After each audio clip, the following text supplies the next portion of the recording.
अस्सलाम वालेकुम नाजरीन, मैं हूं आपके साथ राजा मुताल चौहान और आप मेरे साथ मेरे यूट्यूब चैनल पर मौजूद हैं।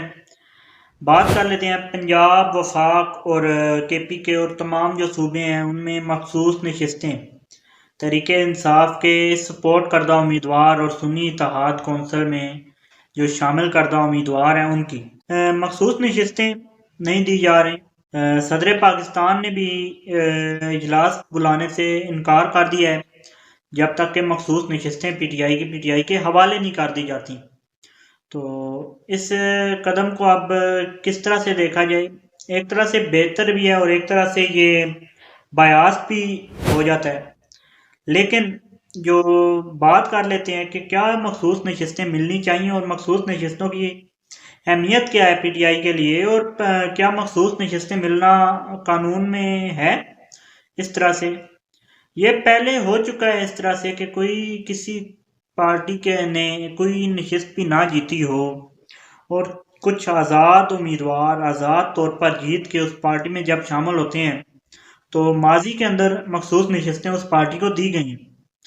तो अब भी ये अप्लाई की गई थी पीटीआई के अरकान और सुन्नी इत्तेहाद कौंसिल की जानिब से कि ये जो पीटीआई के अरकान हैं वो तहरीक इंसाफ के जो हैं वो सुन्नी इत्तेहाद कौंसिल में शामिल हो चुके हैं और इनकी जो मखसूस नशस्तें हैं वो मखसूस नशस्तें वो दी जाएँ पीटीआई को। लेकिन मखसूस नशस्तें नहीं दी जा रही। अब कानून जो है वो पाकिस्तान में लम्हों में बदल जाते हैं। कानून को बदलना, कानून को डिफ़ाइन करना अपने अंदाज से ये कोई मुश्किल काम नहीं है। पाकिस्तान के अंदर कानून बदल दिया जाता है, कानून को अपने अंदाज से डिफ़ाइन भी कर दिया जाता है और ये मखसूस नशस्तों का मामला जो है वो फ़िलहाल होता हुआ दिखाई नहीं दे रहा पीटीआई के हक़ में। मखसूस नशस्तें नहीं दी जा रही क्योंकि मखसूस नशस्तें मिलने के साथ ये उनके मुकाबले में जो है वो काफ़ी ज़्यादा ऊपर आ जाते हैं।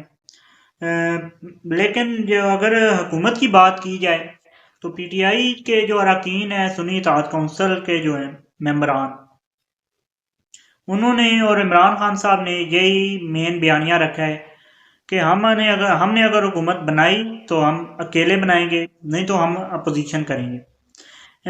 इसका गवाही जो है वो पीपल्स पार्टी से भी मिल चुकी है कि तहरीक इंसाफ जो है और इमरान खान साहब जो हैं वो बात करने को तैयार नहीं है। हमने उनसे बात करने की कोशिश की और पीपल्स पार्टी का दिल भी पीटीआई की जानिब ही था कि पहले वो उनका दिल यही था कि पीटीआई के साथ मिलके जो है वो हुकूमत साजी की जाए, लेकिन पीटीआई ने साफ इनकार किया, जिससे इमरान खान साहब ने एक बार फिर से अपने बयानिए को सपोर्ट किया है और अपने बयानिए पर खड़े रहे हैं, जो कि एक सियासतदान के लिए एक अच्छा साइन है। क्योंकि उसके सपोर्टर्स जो हैं वो किसी बयानिए की वजह से ही सपोर्ट कर रहे होते हैं किसी सियासी पार्टी को। अगर पार्टी बयानिए से हट जाए तो काफ़ी सारे सपोर्टर्स भी हट जाते हैं। तो ये फ़िलहाल जो मामला चल रहे हैं मखसूस नशस्तों के हवाले से, अब तक के लिए इतना ही इस वीडियो में। वीडियो को लाइक और चैनल को सब्सक्राइब कर दीजिए। मिलने के बाद में अल्लाह हाफ़िज़।